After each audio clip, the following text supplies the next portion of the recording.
Assalamualaikum warahmatullahi wabarakatuh.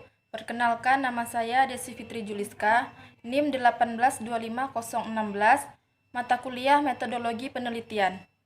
Baiklah, saya di sini akan menjelaskan materi tentang metodologi penelitian dari pertemuan ke-12 sampai pertemuan ke-15.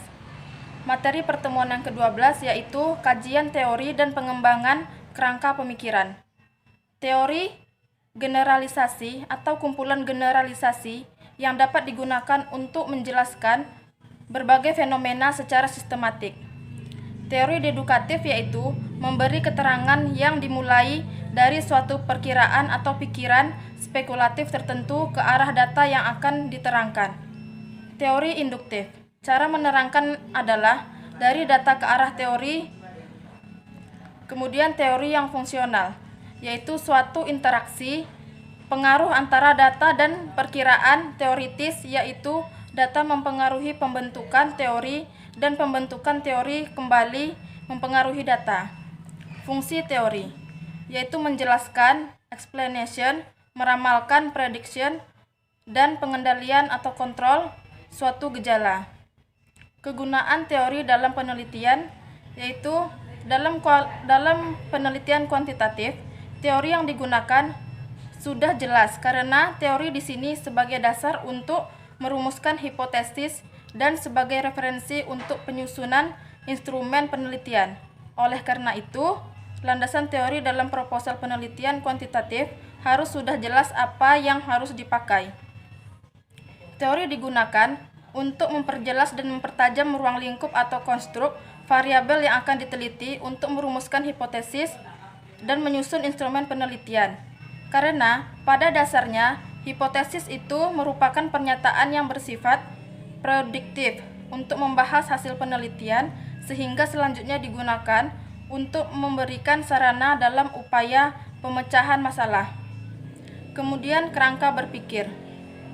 Model konseptual tentang bagaimana teori berhubungan dengan berbagai faktor yang telah diidentifikasi sebagai masalah yang penting. Kerangka berpikir yang baik akan menjelaskan secara teoritis pertautan antara variabel yang akan diteliti. Kemudian jenis data menurut cara memperolehnya. Ada data primer. Data primer adalah secara langsung diambil dari objek atau objek penelitian oleh peneliti perorangan maupun organisasi. Kemudian data sekunder. Data sekunder adalah data yang dapat tidak secara langsung dari objek penelitian. Peneliti mendapatkan data yang sudah jadi dikumpulkan oleh pihak lain dengan berbagai cara atau metode, baik secara komersial maupun non-komersial. Jenis-jenis data menurut waktu pengumpulannya. Ada dua, yaitu data cross-section, adalah data yang menunjukkan titik tertentu. Kemudian data time series atau berkala, yaitu data yang datanya menggambarkan sesuatu dari waktu ke waktu atau periode secara historis. Kemudian populasi dan sampel. Populasi adalah seluruh subjek atau objek penelitian dengan karakteristik tertentu. Sedangkan sampel adalah bagian dari populasi yang akan diteliti, sebagian jumlah dari karakteristik yang dimiliki oleh populasi. Contohnya yaitu contoh kerangka pemikiran skripsi, contoh kerangka teori, itu bisa misalnya melalui media online atau Zoom. Kemudian pertemuan ke-13, yaitu penyusunan instrumen penelitian. Instrumen penelitian adalah suatu alat yang memenuhi persyaratan akademis sehingga dapat digunakan sebagai alat untuk mengukur suatu objek ukur atau mengumpulkan data mengenai suatu variabel penelitian. Ciri-ciri instrumen yang baik yaitu 1. Valid atau sahih, 2. Reliable, 3. Sensitif, 4. Objektivitas tinggi, yang kelima visibilitas baik. Kemudian validitas. Validitas adalah kemampuan alat ukur untuk mengukur apa yang seharusnya diukur.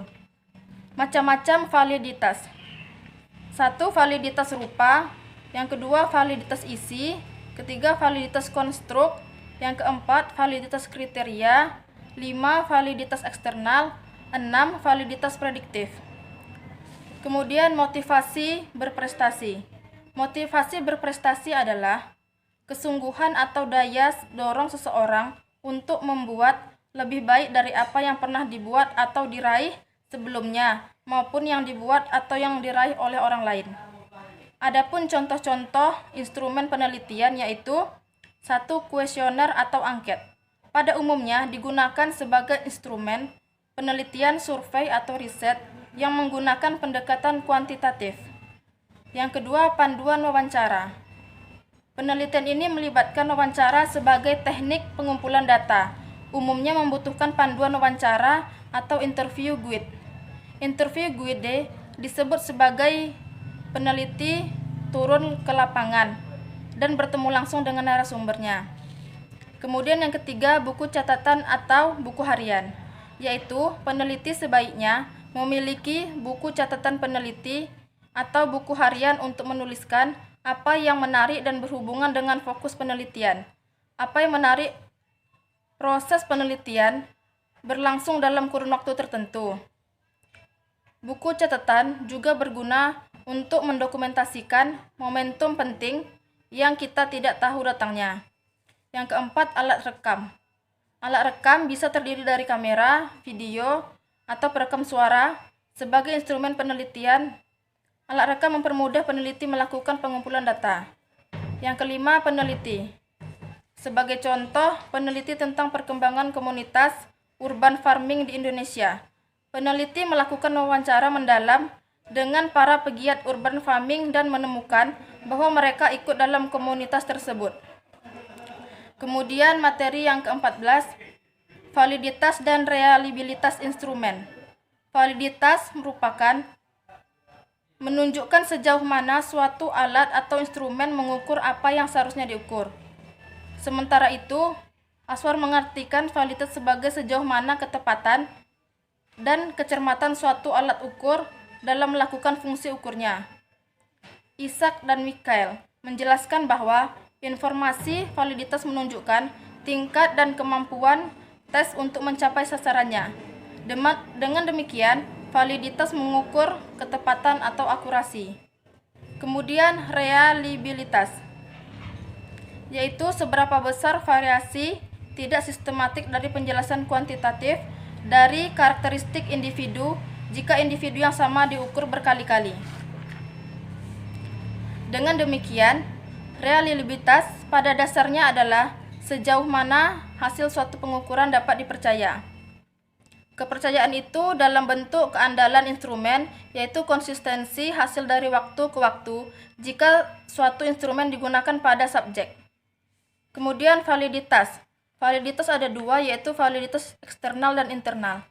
Validitas eksternal bila data yang dicapai dapat digeneralisasi ke semua objek, situasi, dan waktu yang berbeda. Misalnya pemilihan sampel yang tidak bias, jumlah sampel besar, melibatkan banyak situasi, periode waktu yang relatif panjang. Kemudian yang kedua, validitas internal. Digunakan untuk menjawab pertanyaan apakah peneliti sudah menggunakan konsep yang seharusnya atau aktuali. Misalkan konteks validity, kriteria related validity, konstruk validity. Validitas internal biasanya membantu mengatasi kelemahan validitas eksternal. Contoh validitas konstruk yaitu seorang guru bahasa Indonesia banyak menggunakan perumpamaan dengan bahasa Inggris. Seharusnya menggunakan pemfokusan siswa bukan ke bahasa Indonesia tetapi bahasa Inggris. Kemudian validitas kriteria. Apabila nilai rapor siswa tinggi maka dapat diyakini nilai UNBK siswa juga akan tinggi seperti nilai rapornya. Kemudian pertemuan yang ke-15, penyajian data. Tabel. Tabel adalah kumpulan angka-angka yang disusun menurut kategori-kategori sehingga memudahkan dalam pembuatan analisis data. Contohnya jumlah mata kuliah yang menurut kelas dan jam yang dipilih. Kemudian grafik. Grafik adalah gambar-gambar yang menunjukkan secara visual data berapa angka ataupun simbol yang biasanya berasal dari tabel yang telah dibuat. Kemudian Tabel. Tabel ada 3, yaitu tabel satu arah. Hanya memuat keterangan satu hal atau satu karakteristik saja. Misalnya data personalia, jumlah berdasarkan pendidikan, masa kerja, umur, dan golongan. Yang kedua, tabel dua arah. Tabel ini menunjukkan hubungan dua hal atau dua karakteristik. Misalnya data personalia menurut masa kerja dan pendidikan dan lain sebagainya. Kemudian yang ketiga, tabel tiga arah. Tabel yang menunjukkan hubungan tiga hal atau tiga karakteristik. Misalnya data personalia menurut masa kerja, pendidikan, dan golongan. Kemudian selanjutnya historical comparative research. Tipe-tipe bukti historis yaitu 1. Sumber primer. Misalkan seperti surat, diari, surat kabar, film, novel, foto, dan lain-lain dari mereka yang hidup di masa lalu.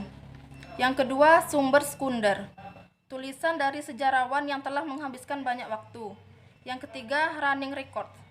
File atau dokumen statistik yang dibuat oleh organisasi tertentu.